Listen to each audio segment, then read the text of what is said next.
The CEO stood to leave his final blind date, until a 5-year-old with broken glasses asked, "Are you our family now?" The rain came down in steady sheets against the tall windows of Marcello's, an upscale Italian restaurant tucked into the corner of Fifth Avenue. The dining room glowed with soft candlelight, casting warm shadows across white tablecloths and polished silverware. The scent of garlic and fresh basil hung in the air, mingling with the low murmur of conversation and the clink of wine glasses. Daniel Ashford sat alone at a table by the window, dressed in a perfectly tailored navy suit that cost more than most people's monthly rent. At 38, he carried himself with the quiet confidence of a man who had built something from nothing. A tech billionaire, founder and CEO of Ashford Industries, a company that had revolutionized cloud computing and made him one of the youngest self-made billionaires in the country.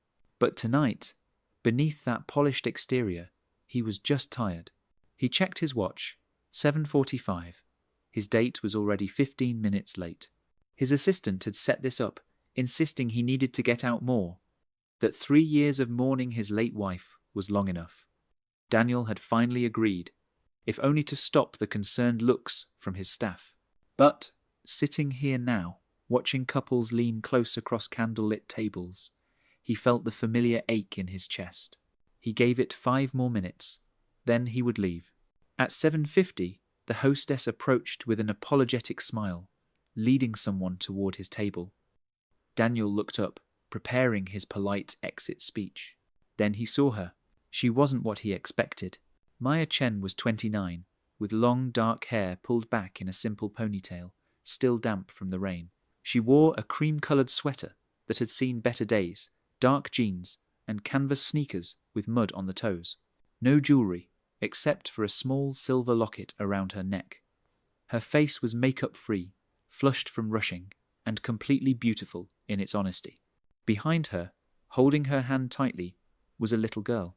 The child couldn't have been more than 5, dressed in a pink raincoat with unicorn patterns, her dark hair cut short in a practical bob.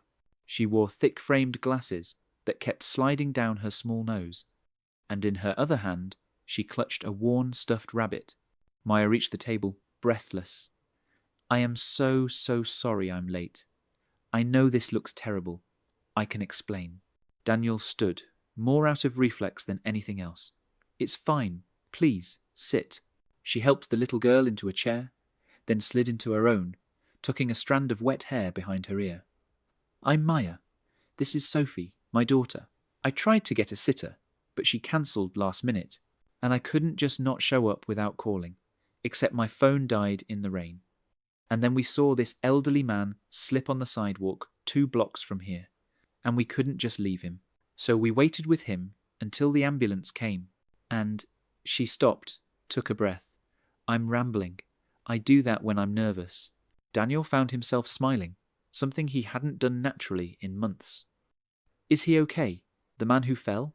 The paramedics said he'd be fine. Broken wrist, maybe. But he was conscious and talking." She glanced at Sophie, who was staring at Daniel with open curiosity. "I probably should have just rescheduled. This isn't exactly a normal first date situation." "Nothing about tonight has been normal so far," Daniel said. "But I don't mind." Sophie pushed her glasses up her nose. "Are you the prince?" Daniel blinked. "Excuse me?" "Mama said we were meeting a prince. She said I had to be good and quiet because princes are very busy and very important." Maya's face turned scarlet. "Sophie, honey, I said he was an important businessman, not a prince." "Same thing," Sophie said matter-of-factly. She set her stuffed rabbit on the table, positioning it carefully so it faced Daniel. "This is Mr. Hopsworth. He wants to know if you have a castle." Daniel looked at the worn rabbit, then at the little girl's earnest face behind those oversized glasses. Something in his chest loosened, just slightly. "I have a big apartment. Does that count?" Sophie considered this seriously. "Does it have towers?" "No towers, but it has a good view." "Then it's almost a castle." She seemed satisfied with this answer and began swinging her legs under the table, humming softly. A waiter appeared, and Maya ordered chicken fingers for Sophie and the cheapest pasta dish for herself, Daniel noticed. He ordered without looking at the menu, then found himself ordering a basket of bread, and some fruit for Sophie, before he could think about why. When the waiter left, Maya met his eyes. "Thank you for not leaving. Most people would have." "I was planning to," he admitted. "I'd already given myself a time limit. What changed your mind?" He looked at Sophie, who was now making Mr. Hopsworth dance across the tablecloth. "I'm not sure yet." The truth was more complicated. He'd been ready to walk away, to retreat back into his carefully controlled life of board meetings and quarterly reports and empty penthouses. But something about the way Maya had rushed in, apologetic and honest and completely unpretentious, had caught him off guard. And the little girl, this small person who looked at him without recognition, without dollar signs in her eyes, just saw a man her mother called important. It had been so long since anyone had seen him as just Daniel. As they waited for food, Maya explained her life in the simple, unadorned way that told him she wasn't trying to impress anyone. She was a children's librarian at the public library in Brooklyn, making barely enough to cover rent for her tiny one-bedroom apartment. She'd raised Sophie alone since birth. The father had left when she was 2 months pregnant, and she'd never heard from him again. "I'm not here looking for rescue," she said clearly, as if she'd had to say it before. "I know how this looks. Single mom, struggling financially, sitting across from someone like you. But I'm not here for a handout. My friend set this up because she thinks I need to remember how to be a person outside of being someone's mother." Daniel studied her face. No guile, no calculation. Just bone-deep honesty and a wariness that came from being judged too many times. "I believe you," he said. She blinked, surprised. "Just like that?" "Just like that." Sophie suddenly spoke up. "Do you like stories?" Daniel turned his attention to her. "I do. What's your favourite?" He thought about it. "When I was young, I liked stories about people who built things. Inventors. Explorers." Sophie nodded seriously. "Mama reads me stories every night. 3 stories, sometimes 4, if I'm very good." "What's your favourite?" "The one about the boy who plants a seed and grows a whole forest." She paused. "Mama says small things can become big things if you take care of them." Maya's expression softened as she looked at her daughter. There was so much love there, so much fierce protectiveness, that Daniel felt something twist in his chest. He'd seen that expression before on his late wife's face in the few months before she died, when she'd held their newborn son. The son who had lived only 3 days. He pushed the memory away, focusing on the present. On this woman who worked herself to exhaustion to give her daughter a life. On this little girl who carried a stuffed rabbit and believed in princes. The food arrived, and they ate. Sophie told elaborate stories about the library where her mother worked, about the puppet shows, and the story hours, and the nice old man who always brought cookies on Tuesdays. Maya laughed at her daughter's dramatic retellings, adding quiet corrections when the story veered too far into fantasy. Daniel found himself forgetting about the time, forgetting about the exit strategy he'd planned, forgetting about everything except the warmth of this moment, this unexpected pocket of light in the darkness he'd been living in. When Sophie's head began to droop, Maya checked her phone, which she'd managed to charge using the restaurant's courtesy outlet. "Oh my God! It's almost 10! I had no idea it got so late." "Time went fast," Daniel said, and meant it. She gathered their things, helping Sophie into her raincoat. "Thank you for being so kind. I know this wasn't what you signed up for. Can I see you again?" The words came out before he planned them. Maya paused, Sophie's hand in hers. "Are you sure? This is my life. It's chaotic and loud, and there's no space for fancy restaurants or late-night anything. I'm in bed by 9 most nights. I can't afford babysitters. I don't have time for games or drama or anything that isn't real." "I'm sure," he said, and he was. She studied his face for a long moment, then nodded slowly. "Okay. But let me take you somewhere next time, somewhere real. Deal?" As they walked toward the door, Sophie turned back.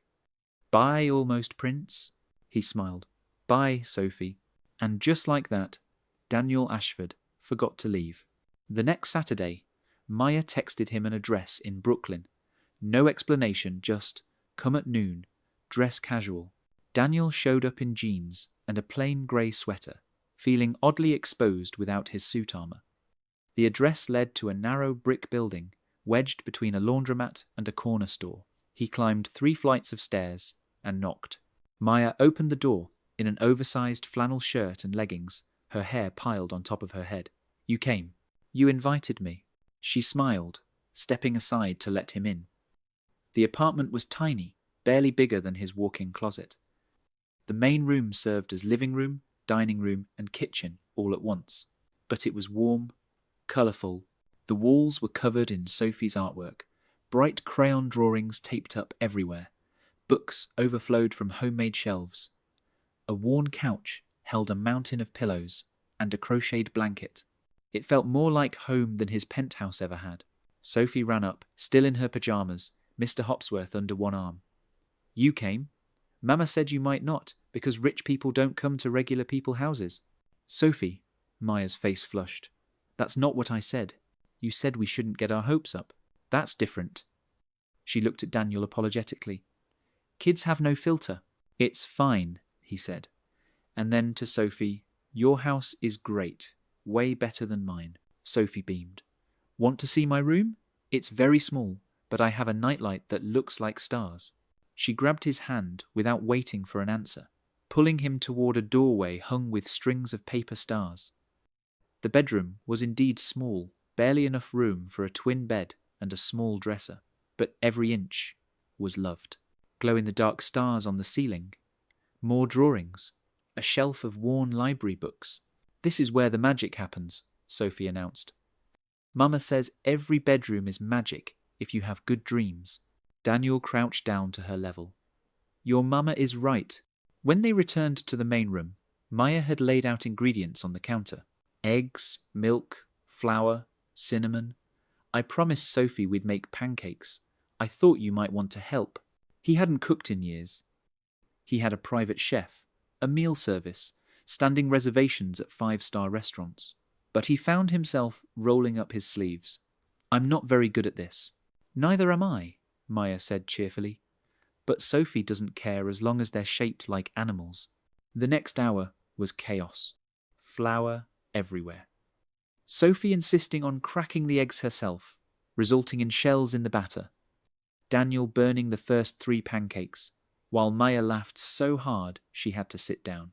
Eventually, they managed to produce a plate of misshapen pancakes that vaguely resembled animals if you squinted.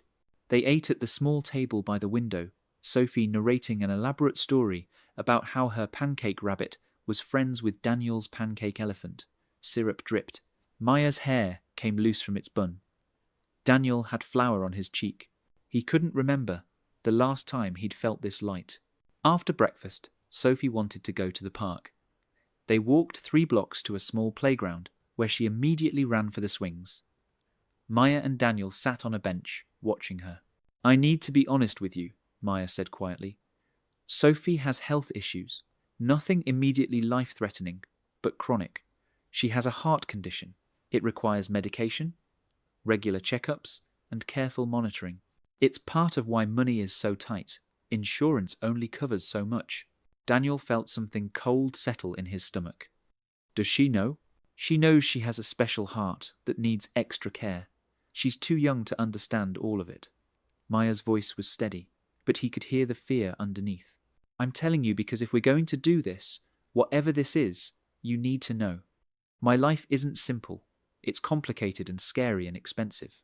I'm not looking for a hero, but I won't pretend my reality is easier than it is. He watched Sophie pump her legs, laughing as the swing carried her higher. Such a small person, carrying such a big challenge. Thank you for telling me. Are you running yet? No. He met her eyes. I'm not running. Something in her expression cracked, just slightly. Relief, maybe, or hope. Okay. They stayed at the park until Sophie's energy flagged. On the walk back, she held both their hands, swinging between them. When they reached the apartment building, Maya turned to him. You don't have to keep coming around. I know this is a lot. I want to, he said. And he meant it. Over the next few weeks, Daniel became part of their routine. He showed up on Saturday mornings with bagels and cream cheese. He attended Sophie's library story time, sitting cross-legged on the floor with a dozen other parents while Maya's colleague read from a picture book. He learned to make grilled cheese the way Sophie liked it, cut into triangles, with the crusts removed. He didn't tell them who he really was. Not fully. Maya knew he was successful, ran a company, had money. But she didn't know the extent of it. Didn't know his face had been on the cover of Forbes. Didn't know his net worth was measured in billions. For the first time in years, he was just Daniel. Not Daniel Ashford, CEO. Not the billionaire. Not the widower. Just a man who liked spending time with a woman and her daughter. One evening, 3 weeks in, he arrived to find Maya in tears at the kitchen sink. Sophie was in her room, door closed, music playing. Maya had clearly been trying to hide it, but her shoulders were shaking. "What happened?" he asked, moving close. She wiped at her face quickly. "Nothing. It's stupid." "It's not stupid if it made you cry." She let out a shaky breath. "I broke my favourite mug. The one my grandmother gave me before she died. It just slipped, and now it's in pieces, and I know it's just a mug, but it was the last thing I had from her, and everything feels so hard right now, and I just—" Her voice broke. Daniel did something he hadn't done in 3 years. He reached out and pulled her close, wrapping his arms around her as she cried into his shoulder. She smelled like vanilla and old books and exhaustion. "I've got you," he said quietly. She clung to him, and he felt the weight she carried. The bone-deep tiredness of holding everything together alone. The fear for her daughter. The grief for all the small losses that piled up. When she finally pulled back, her eyes were red. "I'm sorry. That was unprofessional or something. We're not in business," he said. "And you're allowed to break down." She laughed wetly. "I don't usually let people see that. I'm glad you let me." She looked at him for a long moment, something shifting in her expression. Then she stood on her toes and kissed him, soft, tentative, asking a question. He answered by kissing her back. When they broke apart, she was smiling through tears. "This is messy. I don't mind messy." The next week, Daniel took them to the library where Maya worked. It was her day off, but she'd promised Sophie they could pick new books. The building was old, with worn marble floors and high ceilings. The children's section was in the back, a colourful space filled with low shelves and bright cushions. Maya moved through the stacks like she was home, running her fingers along spines, pulling books and handing them to Sophie with quiet suggestions. Daniel watched her with the patrons, how she remembered their names, asked about their lives, recommended books like she was sharing treasures. An older woman approached, smiling. "Maya, I didn't expect to see you today." "Hi, Mrs. Chen. Just grabbing some books for Sophie." The woman turned to Daniel, eyes twinkling. "And who is this handsome young man?" "This is Daniel. He's a friend." "A friend who looks at you like that isn't just a friend," Mrs. Chen said with a knowing smile. "It's good to see you happy, dear. You deserve it." After she left, Sophie tugged on Daniel's sleeve. "Can we go to the art corner, please?"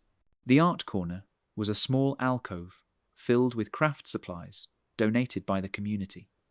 Sophie settled at a low table with paper and crayons, immediately absorbed. Daniel sat beside her, while Maya chatted with other librarians nearby. Sophie drew with intense concentration.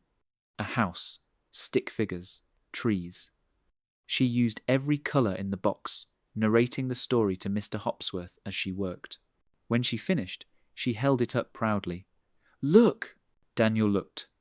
The house had a blue door and pink flowers in front. 3 stick figures stood holding hands in front of it. One tall, with brown scribbles for hair. One medium, with black hair. One small, with glasses. "That's you," Sophie said, pointing to the tall figure. "That's Mama. That's me. That's our family." Something in Daniel's chest cracked open. She handed him the drawing. "You can keep it, so you remember us when you're at your almost castle."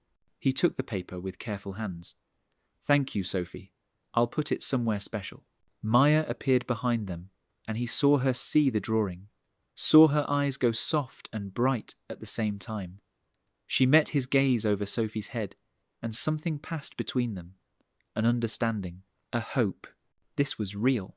That night, after Sophie was asleep, Maya and Daniel sat on her worn couch with tea. She'd changed into an oversized sweatshirt, her hair loose around her shoulders. In the dim light from the kitchen, she looked younger, more vulnerable. "Can I ask you something?" she said. "Anything." "Why me? You could be with anyone. Someone without complications. Someone who could give you the life you're used to." He set down his tea, turning to face her fully. "I've had that life. Big house, fancy parties, people who wanted to be near me because of what I could do for them. After my wife died, it all felt hollow. I kept going through the motions, but I was empty." "What happened to her?" "Cancer. Fast and aggressive. We'd just had a son. He was premature, had complications. He lived 3 days." His voice was steady, but the words cost him. "I lost them both within a month of each other." Maya's hand found his. "I'm so sorry. It was 3 years ago. I thought I'd processed it, moved on, but I was just numb." He looked at her. "Then I met you, and Sophie, and for the first time in years, I felt something. I want this. I want the chaos and the pancakes and the broken mugs. I want the real stuff. Small things built with care, not contracts." She blinked, and tears spilled over. "I'm scared." "Of what?" "Of this being too good to be true. Of you realizing this life is harder than you thought. Of Sophie getting attached and you leaving." She wiped her face. "Of me getting attached and you leaving." He cupped her face in his hands. "I'm not leaving. You can't promise that. I can promise that I'm not going anywhere by choice. I can promise that I'm here, that I want this." He kissed her forehead. "One step at a time. I've got you." She leaned into him, and they sat like that for a long time, her head on his shoulder, his arm around her. The radiator clanked. Outside, sirens wailed. Inside, they were warm. Everything felt right. The next morning, Daniel arrived early with coffee and found Maya in a panic. Sophie had woken up with chest pain, not severe, but concerning. They were waiting for a callback from her cardiologist. "She's okay right now," Maya said, pacing the small kitchen. "But if it gets worse, we have to go to the emergency room. And I don't have the money for that. I used my emergency fund last month when she had that infection, and insurance only covers 70%, and I'm already behind on bills." "Let me help," Daniel said. She stopped pacing. "No." "Maya." I said no. Her voice was firm. "I can handle this. You shouldn't have to handle it alone." "I'm not asking for a handout." Frustration rose in his chest. "It's not a handout. Let me write you a check. Cover the medical bills. Take that stress away." Her eyes went cold. "Is that what you think I need? Money?" "That's not what I meant. I have been taking care of Sophie by myself for 5 years. I have worked 2 jobs. I have budgeted every dollar. I have made it work." Her voice shook. "I don't need a man to swoop in and throw money at my problems. I'm just trying to help. If you want to help, show up. Don't throw money at it." The words hit him like a slap. She was right. He'd defaulted to what was easy for him, writing a check, solving problems with wealth. But that wasn't what she needed. "I'm sorry," he said quietly. "You're right." She took a breath, some of the anger draining. "I know you meant well. But my daughter, my struggles, they're not problems for you to solve. They're my life. And if you're going to be part of it, you need to understand that I'm not looking for rescue. I'm looking for partnership." "I understand." Sophie's voice cooled from the bedroom, and Maya went to her. Daniel stood in the kitchen, feeling the weight of his mistake. He'd spent so long in a world where money fixed everything that he'd forgotten how to just be present. He heard Maya's soft voice soothing Sophie, heard the little girl laugh at something her mother said, and he understood what Maya was really saying. She wasn't saved. She was seen. That afternoon, Sophie felt better. The cardiologist called back and said it was likely just muscle strain, nothing serious, but to monitor her. Maya's shoulders finally relaxed. Daniel stayed. He didn't offer money. He made soup. He read to Sophie. He sat with Maya while she paid bills at her tiny desk, not trying to help, just being there. When evening came, and Sophie was asleep, Maya turned to him. "Thank you." "For what?" "For staying. For not trying to fix everything. For just being here." He kissed her temple. "That's all I want to be, here." But the peace didn't last. A week later, Daniel woke to 17 missed calls from his assistant. When he called back, the news was bad. A tabloid had identified him, had followed him to Brooklyn, had photos of him with Maya and Sophie. The story was already online. Billionaire CEO's secret family. Daniel Ashford's mystery woman. The photos showed him carrying Sophie on his shoulders, kissing Maya on her doorstep, laughing at the park. Within hours, reporters were camped outside Maya's building. She called him, her voice tight. "Did you know about this?" "Not until this morning. There are people with cameras outside my home, Daniel." Sophie is terrified. "They're asking me questions about you, about us, about my finances. They're treating me like I'm some kind of gold digger." "I'm so sorry. I'll handle it." "How? How do you handle this?" Her voice cracked. "This is my life, Sophie's life. We can't have cameras following us everywhere." "I'll make a statement. Tell them to back off." "That won't change anything. They know who you are now. They know who I am." She was quiet for a moment. "Maybe we should slow down, take some space." His chest went cold. "Maya, I need to think about what's best for Sophie. And right now, all of this attention isn't good for her. Don't push me away." "I'm not. I need time." The call ended. Daniel sat in his penthouse, looking out at the city. He'd known this could happen. Had been careless, thinking he could keep his two worlds separate. And now, Maya was paying the price. He thought about going to her, pushing back, fighting for this. But her words echoed in his mind. "If you want to help, show up. Don't throw money at it." So he gave her space. But he didn't disappear. He had his security team monitor the reporters, ensure they didn't get too close to Sophie. He had his legal team send cease and desist letters to the worst offenders. He made a public statement asking for privacy, not for himself, but for the woman and child who didn't ask for attention. And he left her a note, slipped under her door one night. "I can't walk beside you right now, but I'll always be behind you like a shadow. Protecting, waiting. I'm here when you're ready." Maya didn't call. Days passed, then a week.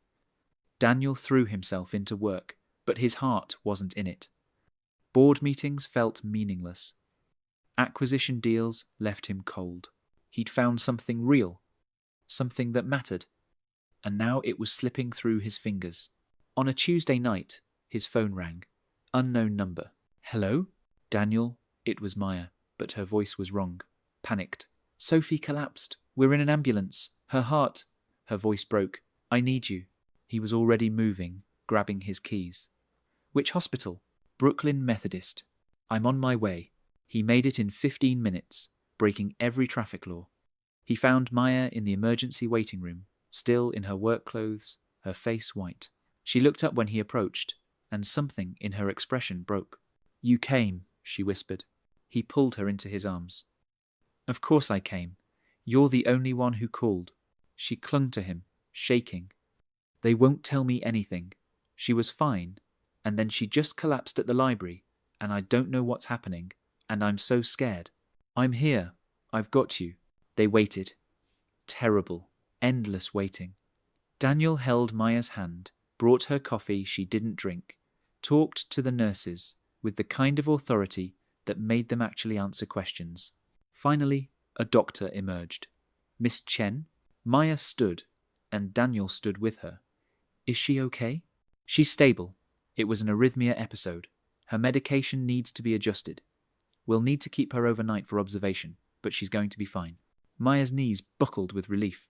Daniel caught her, holding her steady. "Can I see her?" Maya asked. "Of course, room 304. They went together. Sophie was in a hospital bed, small and pale against white sheets, but her eyes were open. She smiled when she saw them. "Mama," almost Prince. Maya rushed to her side, kissing her forehead, her cheeks, her hands. Baby, you scared me so much. I'm okay. The doctors said my heart just got confused. She looked at Daniel. Did Mama call you? She did. I told her to. I said you'd come. I'll always come when you need me. Sophie's smile widened, and then her eyes drifted closed, exhaustion pulling her under. A nurse assured them she was just sleeping, that it was normal after such an episode. Maya sank into the chair beside the bed, not letting go of Sophie's hand. Daniel stood behind her, his hand on her shoulder. I'm sorry I pushed you away, she said quietly. I was scared. Of the attention, of what people would think, of what it would mean for Sophie to have cameras in her face. But when she collapsed, all I could think was that I needed you, that I wanted you there. I never left, he said. I just loved you from farther away. She looked up at him, tears streaming. I don't want to be protected. I want you. I want this, even if it's messy and complicated and scary. He knelt beside her chair. Then you have me. All of me. Not the billionaire part, not the CEO part. Just the part that wants to make pancakes with you and read stories to Sophie and be here when things are hard. She kissed him, tasting like salt and hope. They stayed at the hospital all night. In the morning, Sophie was released with new medication and strict instructions. Maya took a leave of absence from work. Daniel cleared his schedule. For the next week, he was at their apartment every day, cooking meals, reading books, playing quiet games with Sophie, helping Maya sort through medical bills and insurance paperwork. The reporters had mostly moved on to new stories, but Daniel's father hadn't. Richard Ashford called on a Thursday, his voice cold. We need to talk about this woman you've been seeing. Her name is Maya. I don't care what her name is. This is a disaster for your image. A struggling single mother? The tabloids are having a field day. I don't care about the tabloids. You should. You have a company to run. Shareholders. A reputation. I'm not giving her up. Don't be stupid, Daniel. You barely know her. You're clearly going through some kind of crisis.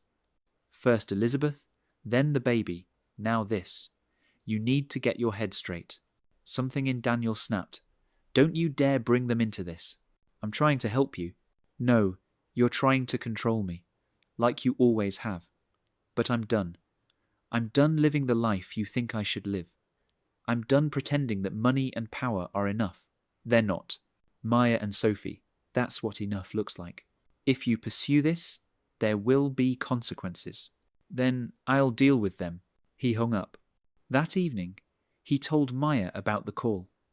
They were sitting on her couch, Sophie asleep in her room, after another successful day of stable readings.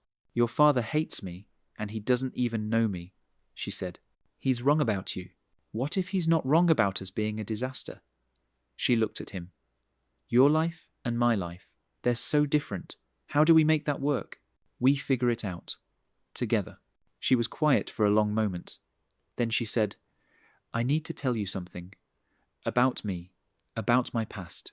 He waited. I didn't grow up poor. My family had money. A lot of it. My father owns a chain of luxury hotels. I grew up in penthouses and private schools. I could have had everything handed to me. She took a breath. But when I got pregnant with Sophie, my father gave me an ultimatum. Give her up for adoption and come back to the family business, or keep her and be cut off completely. You chose her. I chose her, and I walked away from all of it, changed my name, started over. She met his eyes. I know what it's like to be in your world, and I know why I left it. It's not because I think money is evil or rich people are bad. It's because in that world, everything is transactional. Love has conditions. Support comes with strings. I wanted my daughter to grow up knowing that love is just love, not leverage. Daniel absorbed this. It explained so much. Her fierce independence, her rejection of his money, her understanding of the world he came from. Does that change how you feel about me? She asked quietly. No, it makes me admire you more. She leaned her head on his shoulder. I'm still scared. So am I. But you're here anyway. I'm here anyway. The next week, Daniel made a decision. He called a press conference at his company headquarters. The room filled with reporters, cameras, shareholders. His father sat in the back, face like stone. Daniel took the podium. No prepared remarks, just truth. I want to address the recent media attention surrounding my personal life. Yes, I'm in a relationship with Maya Chen. Yes, she has a daughter. And yes, they are the most important people in my life. He paused. I've spent years building this company. I'm proud of that work. But I've also spent years believing that success was measured in dollars and market share and recognition. I was wrong. Success is measured in the people you love and the life you build with them. Murmurs rippled through the crowd. Maya didn't ask for this attention. She didn't seek me out for my money or my status. She's a librarian who works tirelessly to support her daughter. She's strong and stubborn, and she refused my money when I tried to throw it at her problems. She taught me that real help looks like showing up, being present, not solving, just supporting. His eyes found his father in the back. Some people think this relationship makes me weak, makes me distracted, but they're wrong. For the first time in 3 years, I'm fully alive. I'm present. I'm better at this job because I remember why it matters. Not for profit margins. For the ability to build something that provides for the people I love. He gripped the podium. So, to be clear, Maya and Sophie are part of my life now. If that's a problem for shareholders, for the board, for anyone, I understand. But I'm not walking away from them. Not for this company. Not for public opinion. Not for anything. The room erupted in questions, but Daniel stepped away from the podium. His assistant would handle the rest. He left the building and drove straight to Brooklyn. Maya opened the door in surprise. "What are you doing here? I thought you had that big press conference." "I did. And I told them about us, about how much you mean to me." He stepped inside. "I told them I'm not walking away." She stared at him. "Daniel, you could lose everything." "I already lost everything once. When Elizabeth and my son died, I lost everything that mattered. I spent 3 years pretending I was fine, building a company while feeling nothing." He took her hands. "You brought me back, you and Sophie. That's not something I'm willing to lose again." Tears spilled down her cheeks. "You're insane." "Probably." He smiled. "But I'm here, and I'm not leaving." She kissed him, fierce and desperate and grateful. When they broke apart, Sophie was standing in the doorway to her room, Mr. Hopsworth dangling from her hand. "Is Daniel our family now?" she asked. Maya looked at Daniel, asking a silent question. He knelt down so he was eye level with Sophie. "If you'll have me, I'd like to be." Sophie considered this very seriously. Then she nodded. "Okay, but you have to come to library story time every week." "Deal." She ran to him, and he caught her, hugging her carefully, mindful of her heart. Over her head, he met Maya's eyes. She was crying and smiling at the same time. This was real. This was home. The fallout from the press conference was intense. 3 board members resigned. Stock dropped 2%. Business publications ran critical pieces about mixing personal life with professional image. But something else happened too. His employees started speaking up about the positive changes they'd seen in him over the past months. The way he'd been more present in meetings, more thoughtful in decisions. Letters came from parents who appreciated his honesty about loss and love. The stock recovered within a week, and his father called. "That was quite the speech," Richard said. Daniel waited, ready for criticism. "Your mother and I would like to meet her, Maya, and Sophie." Daniel's breath caught. "Really? You said she's important. If she's important to you, then she's important to us." A pause. "I was wrong to push you. After everything you've been through, you deserve to be happy. If she makes you happy, then I want to know her." "She does, Dad. She really does." "Then bring her for dinner. This Sunday. Nothing fancy. Just family." When Daniel told Maya, she panicked. "Your parents?" "Daniel, I can't." "You can. You're brave. You walked away from your own family to protect Sophie. You can handle one dinner with mine. What if they hate me? They won't. Sunday came. Daniel picked them up, and Sophie chatted nervously the entire drive to his parents' estate in Connecticut. Maya was quiet, wearing the one nice dress she owned, twisting her hands in her lap. When they arrived, Richard and Caroline Ashford were waiting on the front steps. Not inside like royalty receiving guests, but outside like parents welcoming their son. Caroline came forward immediately. Maya, we're so glad to meet you. She hugged her, warm and genuine, then crouched down to Sophie's level. And you must be Sophie. Daniel has told us so much about you. Sophie pushed her glasses up.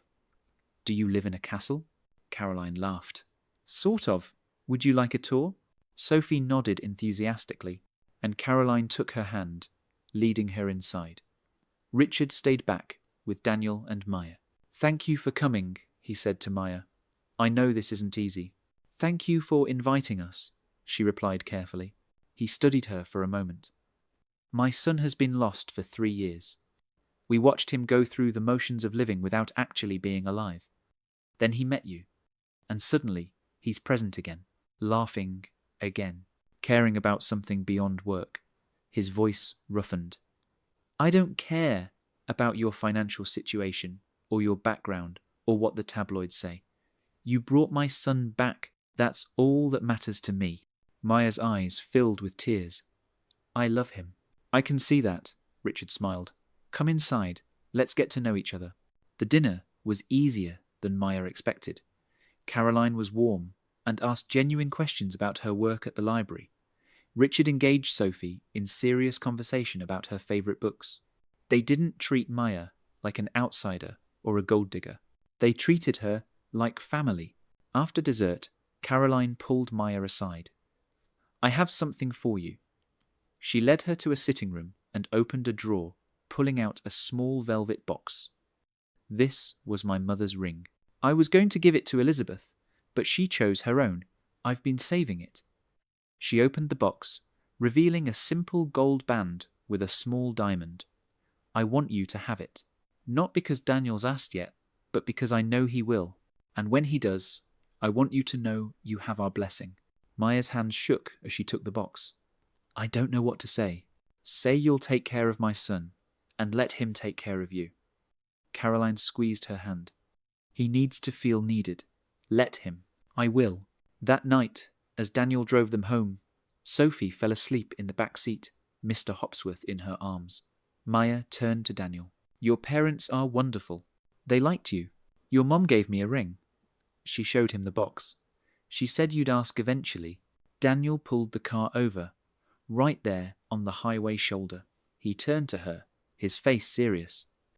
I was planning to wait, do this properly, but if we're being honest, I've known for weeks. Known what? That I want to marry you. That I want to be Sophie's father. That I want every messy, complicated, beautiful morning with both of you. He took the box from her hands, opened it, and pulled out the ring. Maya Chen, will you marry me? She was crying. This is the worst proposal location ever. I know. We're on the side of a highway. I know. And you didn't even plan this. I didn't, but I mean it. Every word. He held the ring ready. Will you marry me? She laughed through tears. Yes, yes, of course, yes. He slipped the ring onto her finger. It fit perfectly. Then he kissed her, long and deep, while trucks roared past and Sophie slept peacefully in the back. When they pulled apart, Maya was glowing. What do we tell Sophie? The truth. That I love her mother, that I want to be her family, that I'm not going anywhere. She'll ask for a big wedding with princesses. Then we'll give her princesses. But when they got home and told Sophie the next morning, she had different ideas. I want a small wedding, just us, at the library, with all our friends, not fancy, just real. Maya smiled. That sounds perfect. 3 months later, they got married in the children's section of the Brooklyn Public Library, surrounded by books and friends, and the people who'd watched Maya build her life from nothing. Sophie was the flower girl, wearing a simple white dress and her thick glasses, scattering petals and beaming. Daniel wore a suit, but not his usual armor. Something softer. Maya wore a simple ivory dress she'd found at a consignment shop. No orchestra, just a friend playing guitar. No 5-course meal, just potluck in the community room. When they exchanged vows, Daniel promised to show up, to be present, to love the messy reality of their life. Maya promised to let him help, to lean on him, to build something together. Small things built with care, not contracts. And when the officiant pronounced them married, Sophie cheered louder than anyone. The weeks that followed were an adjustment. Daniel moved out of his penthouse into a bigger apartment in Brooklyn, one with 3 bedrooms and actual, natural light. Maya cut her hours at the library, but didn't quit. They figured out routines, learned to navigate each other's habits, had their first real fight about whose turn it was to do dishes. It was normal. Beautifully, wonderfully normal. One Saturday morning, 6 months after the wedding, Daniel woke to the smell of burning pancakes. He smiled and got out of bed, pulling on sweatpants and a t-shirt that said, "World's okayest dad, a gift from Sophie." In the kitchen, Maya was at the stove, hair in a messy bun, wearing one of his old shirts. Sophie sat at the table, colouring. The morning light streamed through the windows, golden and warm. "I tried to make your special pancakes," Maya said, "but I think I killed them. Let me help." He moved beside her, taking the spatula. Together, they salvaged breakfast. They ate at the table, syrup dripping, Sophie talking about the book fair coming to the library. It was chaos. It was imperfect. It was everything. After breakfast, Sophie brought out her art supplies. She'd been working on a new painting all week, refusing to show anyone. Now she held it up proudly. It was their family, Daniel, Maya, and Sophie, standing in front of a house with a blue door. But this time, the figures were more detailed, more real, and in the corner, she'd written in careful letters, "Forever Family." Maya's eyes filled with tears. Daniel's throat went tight. Sophie looked at them both seriously. "Is this forever? For real forever?" Maya and Daniel answered at the same time. "Yes, forever." Sophie nodded, satisfied. Then she added, "Good, because I like having a dad who makes pancakes."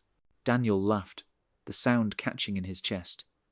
"I like being a dad who makes pancakes." They spent the rest of the morning at home, doing nothing special. Reading books, playing games. Existing together in the ordinary magic of family life.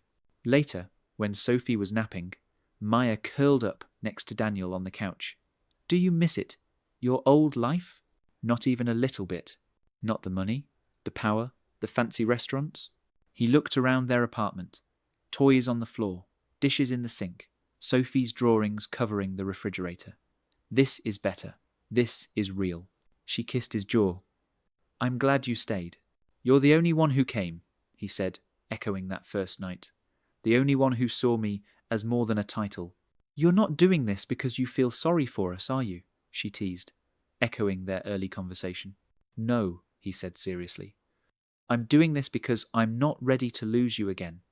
I'm doing this because I love you, because you're mine and I'm yours, and Sophie's ours, and this is our life."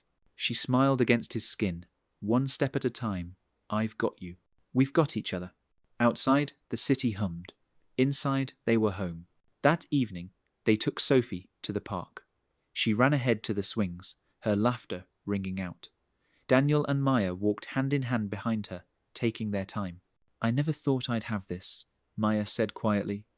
"After I left my family, after I chose Sophie, I thought I'd do it alone forever. I was okay with that. But this is better." "Much better," Daniel agreed. Sophie called out, "Push me! Higher!" They ran to her, taking turns pushing the swing, watching her soar. She threw her head back, glasses sliding down her nose, giggling wildly. This was joy. This was family. This was worth everything.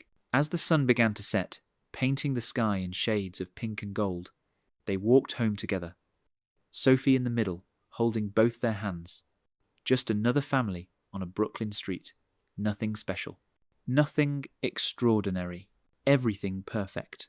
That night, after Sophie was tucked in bed, after her 3 stories were read and her nightlight was turned on, and Mr. Hopsworth was settled beside her, she called out one more time, "Dad?" It was the first time she'd called him that, without the almost in front of it. Daniel went back to her room, sitting on the edge of her bed. "Yeah, sweetheart? Thank you for staying." Her voice was sleepy, her eyes already closing. "Lots of people leave, but you stayed." He smoothed her hair back. "I'll always stay. That's a promise." She smiled, already drifting off. "I know. You're the kind of prince who keeps promises." He kissed her forehead and left the room, but her words followed him. The kind of prince who keeps promises. In the living room, Maya was waiting. She looked up as he entered, and he saw his whole world in her eyes. Love, trust, home. He sat beside her, pulling her close. "I meant what I said to Sophie. I'm not going anywhere." "I know." She nestled into his shoulder. "You showed up. You kept showing up. Even when I pushed you away. Even when it was hard. You stayed. You're worth staying for." They sat in comfortable silence. The kind that only comes when 2 people are completely at ease with each other. No need to fill the space. Just being together was enough. At Timeless Love Tales, we believe that true love isn't found in grand gestures or fairy tale moments. It's found in the everyday choices. In the person who shows up when it's inconvenient. In the partner who sees your struggles and doesn't try to fix them, but walks through them beside you. In the love that chooses to stay, even when leaving would be easier. In the family you build, not with wealth or status, but with presence and commitment, and the small, beautiful moments that make up a life. Because at the end of the day, the greatest love stories aren't about being saved. They're about being seen, being chosen, being home. This is Kindness and Love Tales, reminding you that love is not a rescue mission. It's a partnership. It's showing up day after day and building something real together. One pancake, one story, one moment at a time.